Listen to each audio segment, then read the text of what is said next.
पहला व्यक्ति था इस देश में जिसने पहली बार योगी आदित्यनाथ को कहा था कि योगी आदित्यनाथ को सिर्फ एक काम आता है, घंटा बजाना। यहाँ का एडीजी लॉ एंड ऑर्डर वो क्या कहता है, जिसके पास मोछें बड़ी बड़ी हैं लेकिन उसको समझ नहीं है बड़ी, वो कहता है कि रेप तो हुआ ही नहीं। वो तो धन्यवाद है सीबीआई का जिसने कहा रेप हुआ। फिर योगी की जाति वाले अपराधियों को बचाया जाता है, तो वो उत्तर प्रदेश है। नाम योगी है, योग भी नहीं कर पाते हम। हाँ, मैं एक आंकड़ा भूल गया था, सबसे ज़्यादा लीक पेपर उत्तर प्रदेश में। मैं एक ही बात कहूँगा योगी आदित्यनाथ से, जिस तरह आप रिएक्ट करते हैं सदन से लेकर सड़क तक, ये किसी माफिया की स्टाइल हो सकती है। योगी आदित्यनाथ से बता दे रहा हूँ, शायद मुख्यमंत्री जी आप बेहतर सुन लेंगे और आपके वो कार्यकर्ता कैडर भी सुन लें। विधान परिषद है, उच्च सदन है उत्तर प्रदेश का, उसमें बीजेपी ने 17-18 योगी आदित्यनाथ के जात के एमएलसी बनाए।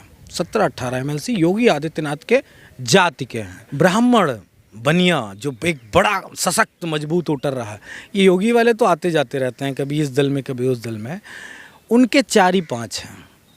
तो जातिवाद देखना हो तो योगी आदित्यनाथ का चेहरा देखो और उनके पीछे खड़ी हुई टीम को देखो, चाहे वो कैबिनेट मंत्री हों, चाहे उच्च सदन में एमएलसी गए हों जो योगी आदित्यनाथ के ही कार्यकाल में गए। ब्राह्मण बेचारे, निरी गरीब ब्राह्मण 4-5 ही भेजे गए हैं।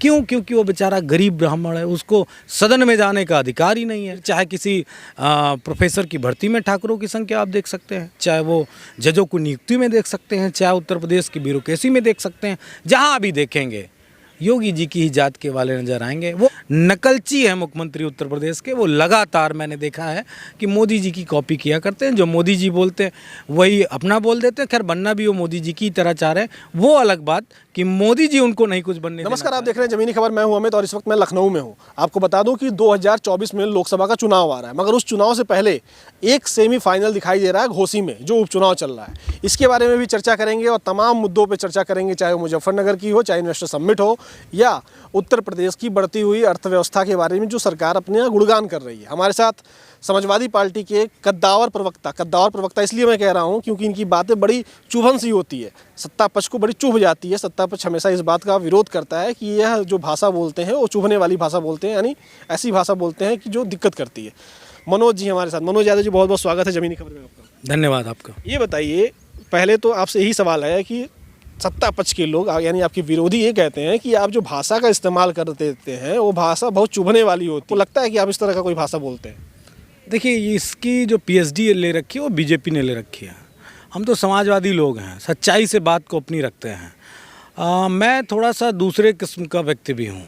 मुझे डर नहीं लगता है बीजेपी के उन झूठे नेताओं से जो एक पूरा आवरण ओढ़ रखे हैं, और ऐसा आवरण जो आवरण झूठ के उस पे है, पाखंड के उस पे है। वो चाहे धर्म के नाम पे हो, चाहे वो राजनीति के नाम पे हो, चाहे शुचिता के नाम पे हो, चाहे तमाम सारे उन मुद्दों के नाम पे हो। मुझे ऐसा महसूस होता है कि इस दुनिया में अगर किसी से नहीं डरा जा सकता है तो आरएसएस की विचारधारा से और बीजेपी की सत्ता से कभी नहीं डरना चाहिए।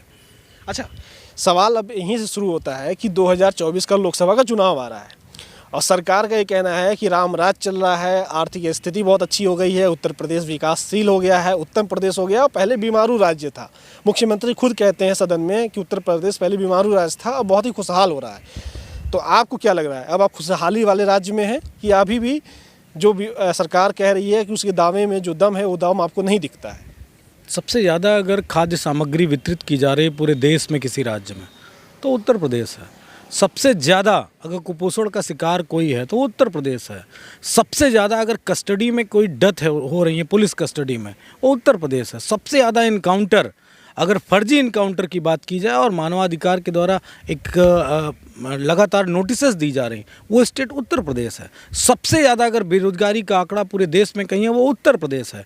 सबसे ज़्यादा सूखा और बाढ़ का अगर कहीं क्षेत्र, दोनों बातें हैं, वो उत्तर प्रदेश है।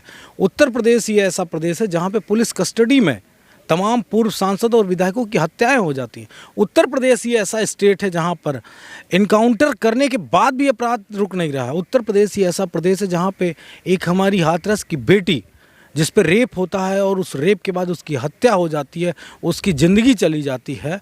क्या कहते हैं लोग, यहाँ का एडीजी लॉ एंड ऑर्डर वो क्या कहता है, जिसके पास मोछें बड़ी बड़ी हैं लेकिन उसको समझ नहीं है बड़ी, वो कहता है कि रेप तो हुआ ही नहीं। वो तो धन्यवाद है सीबीआई का जिसने कहा रेप हुआ। फिर भी योगी की जाति वाले अपराधियों को बचाया जाता है, तो वो उत्तर प्रदेश है। उत्तर प्रदेश किसी भी तरीके से आज की मौजूदा सरकार और ईमानदार मुख्यमंत्री योगी आदित्यनाथ के नेतृत्व में ना तो सही दिशा में है ना सही दशा में है। ये बात अलग है कि आंकड़े हैं, डबल इंजन की सरकार है और उनका महिमा मंडन करने वाले बड़े सारे चैनल्स हैं, इस वजह से उत्तर प्रदेश को बेहतर कह सकते हैं। अच्छा, आपने अभी कहा ईमानदार और आपने प्रश्न चिन्ह भी इतने खड़ा कर दिए। इसी बात से क्या बीजेपी के लोग आपसे थोड़े चिढ़ते हैं क्या कि आप एक तरफ मुख्यमंत्री को कहते हैं ईमानदार मुख्यमंत्री की वजह से सरकार चल नहीं रही है, उत्तर प्रदेश संभल नहीं रहा है, और ऊपर से आप आरोप भी लगा देते हैं, बड़ी बड़ी मूछें भी बोल देते हैं और फिर तमाम सवाल भी खड़े कर देते हैं। तो ये जो प्यार से बोलने के बाद और सीधा चोट करने वाली बात है, क्या इसी बात से दिक्कत हो रही है? नहीं, देखिए, वो निश्चय ही है कि मेरे जो जवाब होते हैं वो दिल को इसलिए छूते हैं और छूना भी चाहिए। मुझे लगता है कि भाषा ऐसी होनी चाहिए जो सामने सत्ता में बैठे लोगों पे असर करे। मैं इसीलिए ईमानदार मुख्यमंत्री हमेशा कहता हूँ, योगी आदित्यनाथ बड़े ईमानदार मुख्यमंत्री हैं, लेकिन उनका वो मेरी भाषा और ईमानदार मेरा जो व्यंग है ना, वो उनके दिल पे चुभता है। अगर वो ईमानदार हैं तो उत्तर प्रदेश में भ्रष्टाचार कहाँ नहीं हो रहा है ये मुझे बता दें। अस्पताल में नहीं हो रहा है, विद्यालय में नहीं हो रहा है, किन नियुक्तियों में नहीं हो रहा है, किन भर्तियों में नहीं हो रहा है। हाँ, मैं एक आंकड़ा भूल गया था, सबसे ज़्यादा लीक पेपर उत्तर प्रदेश में। जो भी सरकारी परीक्षा होती सबसे ज़्यादा लीकेज यहीं है। तो मैं किस आधार पे मान लूँ कि सरकार बहुत बेहतर काम कर रही है? मैं हमेशा योगी आदित्यनाथ को मैं शायद पहला व्यक्ति था इस देश में जिसने पहली बार योगी आदित्यनाथ को कहा था कि योगी आदित्यनाथ को सिर्फ एक काम आता है, घंटा बजाना, और सबसे बेहतर बजा लेते हैं। कई बार आपने देखा भी, नाम योगी है, योग भी नहीं कर पाते। हमारे आदरणीय नेताजी हमेशा ये बात कहते हैं कि वो तो योग करना भी नहीं आता, इससे अच्छा ये वाला योग की जगह वो दूसरा वाला योग कर लेते जिसमें कम से कम बेइज्जती ना होती। खैर, मैं एक ही बात कहूँगा योगी आदित्यनाथ से, जिस तरह आप रिएक्ट करते हैं सदन से लेकर सड़क तक, ये किसी माफिया की स्टाइल हो सकती है। एक मुख्यमंत्री, वो भी चुने हुए मुख्यमंत्री की नहीं। वो अलग बात है कि उनको आरएसएस ने चुना, जनता ने नहीं चुना था। अगर उनके चेहरे पे चुनाव पहला होता तो ना वो मुख्यमंत्री बनते, ना दूसरा चुनाव वो जीत पाते, क्योंकि दूसरा भी चुनाव देश के गृह मंत्री और प्रधानमंत्री ने उनको जितवाया। लेकिन इसीलिए मैं कह रहा हूँ, ईमानदार और सच्चे मुख्यमंत्री की इंटेलिजेंस बिल्कुल फेल है और इन्हीं मामलों में उत्तर प्रदेश को फेल कर रहा है। और मुझे तो हंसी इस बात की आती है कि योगी आदित्यनाथ सदन में कहते हैं और कितनी आसानी से कह देते हैं। अरे, आपका अपना सेंस अच्छा होना चाहिए भाई। आप कहते हैं 46 में 56 यादव हो गए। इस पे मैं बड़ी गंभीरता से सरकार पे आरोप लगाता हूँ कि सदन में हमारे नेता ने कहा इस बात को कि आप 86 में, मान लेता हूँ 86 में 56 एसडीएम यादव हुए, ये रिपोर्ट रख दो ना। अब तो रिजल्ट आपके पास, आयोग आपके पास, सब रख दो। और मेरी मांग है एक, ये बात अमित जी आपसे मैं कह रहा हूँ, आपके चैनल के माध्यम से कह रहा हूँ, उन 56 यादव एसडीएम जो 86 में 56 चुने गए, उनको तत्काल बर्खास्त किया जाए, निष्कासित किया जाए। क्योंकि किसी भी सरकार में अगर एक जाति के 86 में 56 एसडीएम बन जाते हैं तो उसको मैं सुचारू रूप से सही भर्ती नहीं मानता हूँ। ये मैं खुद मानता हूँ। मैं यहाँ पे आपको रोक रहा हूँ। अभी हाल ही में जो रिजल्ट आए हैं पीसीएस के, पीपीएस के, उसको आपने देखा होगा। उसमें भी कई सारी विशेष जातियाँ के हैं, तो आप उसको उस पर भी कह रहे हैं कि ऐसे अगर हो जाता तो वो भी निकाल दिया जाए, कि उस पर नहीं कह रहे हैं आप? देखिए, इस देश की संस्थाओं पे, इस देश के तमाम सारे बेहतरीन पदों पे कुछ लोगों का 70 साल से राज है। आदरणीय नेताजी ने, आदरणीय लालू प्रसाद जी ने, रामविलास पासवान जी ने, नीतीश कुमार जी ने, और तमाम सारे दक्षिण के पिछड़े नेता ऐसे हुए हैं, दलित नेता ऐसे हुए हैं जिन्होंने इस कॉकस को तोड़ा है। तो वो टूटन जो है उन तथाकथित आरएसएस विचारधारा के लोगों को बर्दाश्त नहीं होती है और इस वजह से वो लगातार इस तरह का आरोप प्रत्यारोप लगाते हुए नज़र आते हैं। लेकिन मैं तो ये बात बड़ी गंभीरता से कह रहा हूँ। मैं मानता हूँ सारे आयोग, सारे एसपी, सारे डीएम किस जाति के हैं। अभी तो एक नया आंकड़ा आया है, योगी आदित्यनाथ से बता दे रहा हूँ, शायद मुख्यमंत्री जी आप बेहतर सुन लेंगे और आपके वो कार्यकर्ता कैडर भी सुन लें। विधान परिषद है, उच्च सदन है उत्तर प्रदेश का, उसमें बीजेपी ने 17-18 योगी आदित्यनाथ के जाति के एमएलसी बनाए। 17-18 एमएलसी योगी आदित्यनाथ के जाति के हैं। अब ये मत कहिएगा कि वो योगी संत हैं, उन्होंने खुद एक्सेप्ट किया है कि मैं राजपूत हूँ और मुझे गर्व है कि मैं राजपूत खानदान में मैंने जन्म लिया है। ब्राह्मण बनिया जो एक बड़ा सशक्त मजबूत उतर रहा है, ये योगी वाले तो आते जाते रहते हैं, कभी इस दल में कभी उस दल में, उनके 4 ही 5 हैं। तो जातिवाद देखना हो तो योगी आदित्यनाथ का चेहरा देखो और उनके पीछे खड़ी हुई टीम को देखो, चाहे वो कैबिनेट मंत्री हों, चाहे उच्च सदन में एमएलसी गए हों जो योगी आदित्यनाथ के ही कार्यकाल में गए। ब्राह्मण बेचारे, निरी गरीब ब्राह्मण 4-5 ही भेजे गए हैं। क्यों? क्योंकि वो बेचारा गरीब ब्राह्मण है, उसको सदन में जाने का अधिकार ही नहीं है। तो ये सारी चीज़ें स्पष्ट हैं। फिर चाहे किसी प्रोफेसर की भर्ती में ठाकुरों की संख्या आप देख सकते हैं, चाहे वो जजों को नियुक्ति में देख सकते हैं, चाहे उत्तर प्रदेश की ब्यूरोक्रेसी में देख सकते हैं। जहाँ भी देखेंगे योगी जी की ही जात के वाले नजर आएंगे। वो अलग बात है कि कोई सवाल नहीं पूछता और कोई जवाब भी देना नहीं चाहता। यहाँ पे मुख्यमंत्री जी कहते हैं सबका साथ, सबका विकास, सबका विश्वास। मतलब लगभग कोई भी शायद ऐसा कोई उनका भाषण हो जिस भाषण में शब्द उनका उपयोग ना किए हों, और खुलेआम कहते हैं सबका साथ, सबका विकास, सबका विश्वास। तो आपको नहीं लग रहा सबका साथ, सबका विकास हो रहा है? कॉपीड हैं, कॉपी करते हैं वो, हमेशा मोदी जी की कॉपी करते हैं। आप पत्रकार हो, जिम्मेदार चैनल आपका है, आप मुझे योगी आदित्यनाथ के 5 महत्वपूर्ण काम उत्तर प्रदेश में मैं बता दूं जो इनकी योजनाएं चल रही हैं। जैसे समाजवादी पार्टी ने एम्बुलेंस व्यवस्था चलाई, समाजवादी पार्टी ने लैपटॉप बांटा, समाजवादी पार्टी ने कन्या विद्याधन दिया, समाजवादी पार्टी ने महिलाओं को 55 लाख महिलाओं को पेंशन दिया, समाजवादी पार्टी ने बेरोजगारी भत्ता दिया। सब वो उत्तर प्रदेश की योजनाएं थी। ये क्या बताते हैं? हमने शौचालय दिया वो मोदी जी की, हमने आवास दिया वो मोदी जी का, हमने राशन बांटा वो मोदी जी का। इनका क्या है? कुछ भी नहीं। नकलची है मुख्यमंत्री उत्तर प्रदेश के। वो लगातार मैंने देखा है कि मोदी जी की कॉपी किया करते हैं। जो मोदी जी बोलते हैं वही अपना बोल देते हैं। खैर बनना भी वो मोदी जी की तरह चाह रहे हैं, वो अलग बात कि मोदी जी उनको नहीं कुछ बनने देना चाह रहे, मुझे ऐसा लग रहा है। अच्छा, लेकिन वो तो कह रहे हैं 36,000 करोड़ का इन्वेस्टर समिट में पैसे आ गए, अब एकदम स्मार्ट सिटियाँ सब बनेंगी बड़े अच्छे से, अब बेहतरीन यहाँ पे बुलेट ट्रेन भी दौड़ने वाली है, सुनने में आ रहा है।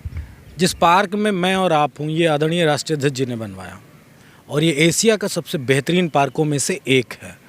मैं ये नहीं कह रहा हूँ कि ये सबसे अच्छा पार्क है, लेकिन एशिया छोटा नहीं, इस संसार में सबसे बड़ा अगर महाद्वीप कोई है तो एशिया है, उसमें बेहतरीन पार्कों में से एक है।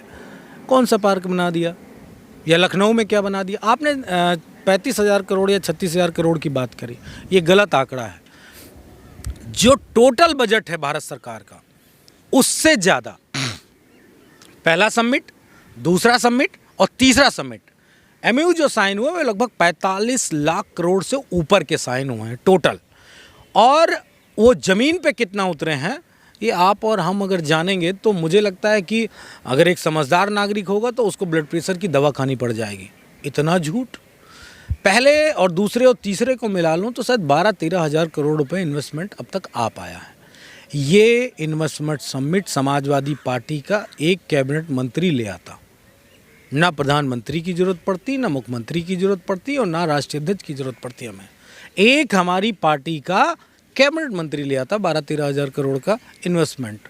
ये समाजवादी पार्टी की पावर थी। और योगी आदित्यनाथ जी सिर्फ और सिर्फ सुबह से लेकर शाम तक ईमानदारी के साथ सच्चाई बोलते नज़र आते हैं। मुझे हंसप्रद भी लगता है। अब योगी जी को मैं कह दूं झूठे हैं तो मुझे थोड़ा सा अपनी संस्कृति याद आ जाती है, सनातन याद आ जाता है कि वो भगवाधारी व्यक्ति झूठ नहीं बोलता, ईश्वर की पूजा करने वाला व्यक्ति झूठ नहीं बोलता। इसीलिए मुझे बार बार कहना पड़े बड़े सच्चे और बड़े ईमानदार मुख्यमंत्री योगी आदित्यनाथ जी हैं। लेकिन आपने सच्चे की बात कही तो यहाँ पे मैं रोकूंगा। अभी कोरोना काल बिता है, मुख्यमंत्री जी ने सदन में कहा है कि सरकार ने और भाजपा के लोगों ने लोगों तक मदद पहुंचाई और विपक्ष के लोग घर में बैठे रहे और विपक्ष का कोई भी व्यक्ति मदद नहीं पहुंचाया। इसको कैसे देखते हैं आप? ये भी सच्चाई और ईमानदारी है मुख्यमंत्री की। मैं तो कहता हूँ भगवा पहन के और ईश्वर के समक्ष जाके झूठ कैसे बोल लेते हैं। इस देश के हर व्यक्ति के दिल में ये है। मेरी माँ ने मुझे बताया, मेरी नानी ने, मेरी दादी ने मुझे ये सिखाया कि जब हम ईश्वर की शरण में होते हैं या जब हम ईश्वर को आत्मसात करते हैं तो हम झूठ नहीं बोलते हैं। हम कहते हैं ना, हम ईश्वर की कसम खा के कह रहे हैं कि जो बोलेंगे सत्य बोलेंगे। आप तो साक्षात ईश्वर बन के उत्तर प्रदेश की जनता के सामने आए हो। भगवाधारी, महंत, संत, पता नहीं योगी क्या क्या बन के आए हो और दिन रात झूठ बोलते हो। राजनीति ये नहीं कहती है कि हम आपको डिस्क्रेडिट करें। राजनीति ये कहती है कि हम आपसे आगे हैं, हम आपसे बेहतर हैं, हमने आपसे अच्छा काम किया। राजनीति का मतलब ये होता है। आदरणीय अखिलेश जी ने कभी इस बात को नहीं अमित जी कहा कि पूर्व की सरकार ने काम नहीं किया। जो काम किया उसका नाम लिया। मायावती जी ने जो काम किया वो दिल्ली से लेके और आगरा तक एक्सप्रेस वे बनाया। आदरणीय राष्ट्रीय अध्यक्ष जी ने कहा, नेताजी ने कहा। हमने जो बनाया वो हमने कहा। लेकिन जब आप योगी से पूछोगे कितने एक्सप्रेस वे बनाए तो वो कहेंगे 8 हमने बनाए हैं। मतलब इतने झूठे। मुझे तो शर्म आती है कि भगवान और भगवा धारण करके कोई इतना झूठ बोल सकता है।